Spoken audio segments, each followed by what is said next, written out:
Education Minister must resign. 5 students have committed suicide. Education Minister must resign. Education Minister must resign. Dharmendra Pradhan इस्तीफा दो। तानाशाही नहीं चलेगी। तानाशाही नहीं चलेगी। हम धर्मेंद्र प्रधान को कहते हैं कि 5 बजे तक रिजाइन करिए। अगर आपका 5 बजे तक रिजाइन नहीं आता है, रेजिग्नेशन नहीं आता है, तो ये आंदोलन पूरे देश भर में चलेगा। শনিবার দিল্লির যন্তর মন্তর চত্বরে শিক্ষা ব্যবস্থা এবং বিভিন্ন পরীক্ষাকে ঘিরে ওঠা বিতর্কের বিরুদ্ধে বড়সড় বিক্ষোভ কর্মসূচির আয়োজন করেছিল ককরোচ জনতা পার্টি। সংগঠনের প্রতিষ্ঠাতা অভিজিৎ দীপকের নেতৃত্বে আয়োজিত এই কর্মসূচিতে বহু কর্মী সমর্থক অংশ নেন। পরে আন্দোলন মঞ্চে যোগ দেন শিক্ষাবিদ ও সমাজকর্মী সোনাম ওয়াংচুক। বিক্ষোভ মঞ্চ থেকে কেন্দ্রীয় শিক্ষামন্ত্রী ধর্মেন্দ্র প্রধানের পদত্যাগ দাবি করেন অভিজিৎ। তিনি জানান, নির্দিষ্ট সময়ের মধ্যে শিক্ষামন্ত্রী পদত্যাগ না করলে আন্দোলন আরও বৃহত্তর আকার নেবে। তাঁর দাবি, শনিবার বিকেল 5টার মধ্যে পদত্যাগ না হলে আগামী 1 সপ্তাহ ধরে দেশের একাধিক শহরে একযোগে প্রতিবাদ কর্মসূচি সংগঠিত করা হবে। শুধু তাই নয়, আন্দোলনের পরবর্তী ধাপেরও ঘোষণা করা হয়েছে। আগামী শনিবার আবারও দিল্লির যন্তর মন্তরে বৃহৎ সমাবেশ ডাকার কথা জানিয়েছে এই সংগঠনটি।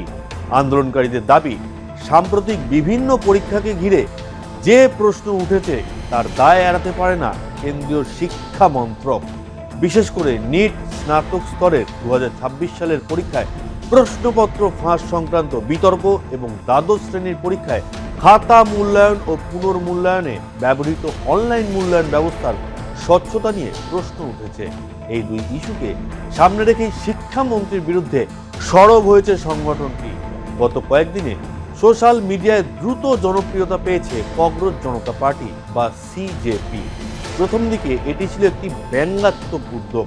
ভারতের প্রধান বিচারপতি সূর্যকান্ত আদালতে এক শুনানির সময় কিছু মানুষকে আরশোলা সমাজের উপর বোঝা বলে উল্লেখ করার পর তার প্রতিক্রিয়াতেই এই সংগঠনের জন্ম। তবে সময়ের সঙ্গে সঙ্গে সেটি একটি সুসংগঠিত যুবমুখী আন্দোলনের রূপ নিয়েছে। সংগঠনের মূল স্লোগান যুব সমাজের জন্য, যুব সমাজের দ্বারা, যুব সমাজের রাজনৈতিক মঞ্চ। এই বার্তাকেই সামনে রেখে তারা বিভিন্ন সামাজিক ও শিক্ষাগত ইস্যুতে নিজেদের অবস্থান তুলে ধরেছে। সোশ্যাল মিডিয়াতেও সংগঠনটির দ্রুত জনপ্রিয়তা বেড়েছে। তাদের অনুসরণকারীর সংখ্যা কয়েক কোটি ছাড়িয়েছে বলে দাবি করা হয়েছে। বিক্ষোভের আগে সংগঠনটি নিজেদের মুখপাত্রদের নামও ঘোষণা করেছে। অনুসন্ধানী সাংবাদিক সৌরভ দাসকে প্রধান মুখপাত্র করা হয়েছে। পাশাপাশি রাজনৈতিক গবেষক ও তথ্যচিত্র নির্মাতা বিজেতা দাইহা এবং প্রাক্তন ব্যবস্থাপনা পরামর্শদাতা আশুতোষ রাঙ্কাকেও মুখপাত্রের দায়িত্ব দেওয়া হয়েছে। সংগঠনের বক্তব্য, বৃহত্তর জনসংযোগ এবং বিভিন্ন বিষয়ে নিজেদের অবস্থান স্পষ্টভাবে তুলে ধরতে এই পদক্ষেপ। এই আন্দোলনের মুখ অভিজিৎ দীপকের বয়স 30 বছর। মহারাষ্ট্রের বাসিন্দা অভিজিৎ পুনেতে সাংবাদিকতা বিষয়ে স্নাতক ডিগ্রি অর্জন করেন। পরে উচ্চশিক্ষার জন্য যুক্তরাষ্ট্রে যান। সম্প্রতি তিনি বোস্টন বিশ্ববিদ্যালয় থেকে জনসংযোগ বিষয়ে 2 বছরের স্নাতকোত্তর পাঠ্যক্রম সম্পূর্ণ করেছেন। রাজনীতির সঙ্গেও তার পূর্ব পরিচয় রয়েছে। 2020 থেকে 2023 সালের মধ্যে তিনি আম আদমি পার্টির সঙ্গে যুক্ত ছিলেন। সেই সময় সোশ্যাল মিডিয়া পরিচালনা এবং নির্বাচনী প্রচারের বিভিন্ন কাজে সক্রিয় ভূমিকা পালন করেছিলেন বলে জানা যায়। শনিবারের কর্মসূচি শেষ হওয়ার পর অভিজিৎ দীপকে জানান, এটি বৃহত্তর আন্দোলনের কেবল শুরু। আন্দোলনের পরবর্তী কর্মসূচি নিয়েই এখন তাদের মূল প্রস্তুতি। যন্তর মন্তরের এই বিক্ষোভ বিকেল 5টার আগেই শান্তিপূর্ণভাবে শেষ হয়ে যায়, কিন্তু নাটকীয় মোড় ঘুরে এর ঠিক পরেই এই বিক্ষোভের ওপর ভিত্তি করে ককরোচ জনতা পার্টির বিরুদ্ধে থানায় একটি আনুষ্ঠানিক অভিযোগ দায়ের করা হয়েছে।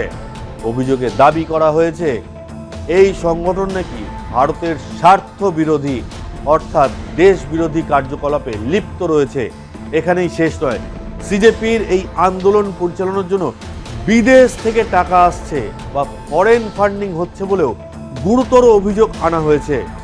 সিজেপি প্রথম রাস্তায় নেমে বিক্ষোভ কর্মসূচিকে ঘিরে তুঙ্গে রাজনৈতিক চর্চা। সরাসরি নাম উল্লেখ না করে বিজেপির সর্বভারতীয় সভাপতি নীতিন নবীন এই বিক্ষোভকে কটাক্ষ করেছেন।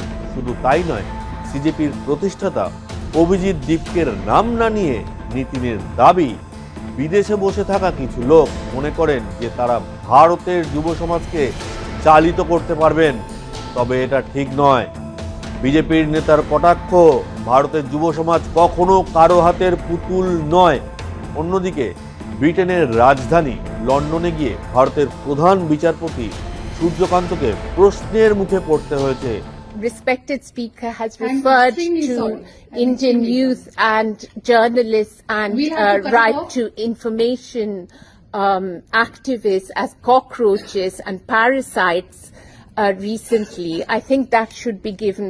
With all due respect, He should be given a chance to respond. Stick to the topic, Thank and you. we will not. তার তীব্র নিন্দা করেছে ভারত সরকার। লন্ডনে অবস্থিত ভারতীয় দূতাবাস থেকে শনিবার একটি বিবৃতি জারি করা হয়েছে। সেখানে ঘটনাটিকে অশোভনীয় বলে উল্লেখ করেছে নয়াদিল্লি। বিবৃতিতে বলা হয়েছে, গত 4 জুন প্রধান বিচারপতি বার্ক বেকে লন্ডন বিশ্ববিদ্যালয়ের একটি অনুষ্ঠানে যোগ দিয়েছিলেন। সেখানে তিনি কৃত্রিম বুদ্ধিমত্তা ও আন্তর্জাতিক আইন বিষয়ক একটি বক্তৃতা দেন। ভাষণের পর আলোচনা চলছিল, কিন্তু একজন তাতে ব্যাঘাত ঘটানোর চেষ্টা করেন। শ্রোতাদের অশোভনীয় আচরণ অনভিপ্রেত। গণতান্ত্রিক সমাজে মতের ভিন্নতা স্বাভাবিক, তবে সেটা ভদ্রভাবে, শ্রদ্ধাশীলভাবে প্রকাশ করা উচিত। প্রধান বিচারপতির ভাষণের পর একটি প্রশ্নোত্তর পর্ব চলছিল বার্ক বেকে। সেখানেই শ্রোতাদের মধ্যে থেকে একজন উঠে দাঁড়িয়ে বিচারপতিকে প্রশ্ন করেন। ভারতে মত প্রকাশের স্বাধীনতা লঙ্ঘনের অভিযোগ সংক্রান্ত সেই প্রশ্ন তাকে শেষ করতে দেওয়া হয়নি। তার আগেই সঞ্চালক বসিয়ে দেন ওই প্রশ্নকর্তাকে, জানান এই প্রশ্নটি তিনি নিতে পারবেন না। কি প্রশ্ন? প্রধান বিচারপতির উদ্দেশ্যে বলা হয়েছিল, কৃত্রিম বুদ্ধিমত্তার প্রেক্ষাপটে গণতন্ত্র রক্ষায় ভারতের ভূমিকা নিয়ে মাননীয় বিচারপতি কয়েকটি গুরুত্বপূর্ণ মন্তব্য করেছেন, কিন্তু বর্তমানে দেশের ভিতরে ও আন্তর্জাতিক স্তরে বহু আইন বিশেষজ্ঞের কাছ থেকে শোনা যাচ্ছে যে ভারতে ভিন্ন মতের প্রতি ক্রমবর্ধমান অসহিষ্ণুতা নিয়ে উদ্বেগ বাড়ছে। সেই মনোভাবের কিছুটা প্রতিফলন মাননীয় বিচারপতির বক্তব্যেও দেখা যাচ্ছে বলে প্রচারিত হয়েছে। এরপরেই প্রশ্নকর্তাকে থামিয়ে দেওয়া হয়। বলা হয়, কৃত্রিম বুদ্ধিমত্তা সংক্রান্ত আলোচনায় অন্য কোনো বিষয়ে প্রশ্ন করা যাবে না। You've made some very important points, I think, about the Indian track record of protecting democracy in the context of AI. We now hear from a number of legal observers within the country as well as internationally that there's a great deal of concern about growing hostility to dissent within India. And it does seem that this hostility is somewhat reflected in His Lordship's recent, very well publicized With all remarks. due respect, I'm so sorry. Yeah, I would will not be able to continue take up my that question, The because topic is when- concerning artificial intelligence and international law. Yes, So but sorry. I think when the respected speaker has I'm referred extremely to sorry. I'm Indian extremely youth and journalists and We have to cut it right off. to information activists as cockroaches and parasites recently, I think that should be given. With all due respect, I He would should be given request a chance Madam to stick respond. to the topic, Thank and you. we will not. উল্লেখ্য, কিছুদিন আগে দেশের বেকার তরুণ সমাজকে আরশোলার সঙ্গে তুলনা করে বিতর্কে জড়িয়েছিলেন প্রধান বিচারপতি সূর্যকান্ত। একটি মামলার শুনানি চলাকালীন তিনি বলেছিলেন, বেকার তরুণরা আরশোলার মতো, তারা সমাজের পরজীবী, কিছু না বুঝেই তারা প্রচলিত ব্যবস্থাকে প্রশ্ন করেন। এই মন্তব্যের পর বিতর্কের ঝড় বয়ে যায়। সোশ্যাল মিডিয়ায় তৈরি হয় ককরোচ জনতা পার্টি। লন্ডনের প্রশ্ন, প্রধান বিচারপতিকে সেই প্রসঙ্গ মনে করিয়ে দিতে চাওয়া হয়েছিল। তা নিয়ে এবার বিবৃতি দিল ভারতীয় দূতাবাস।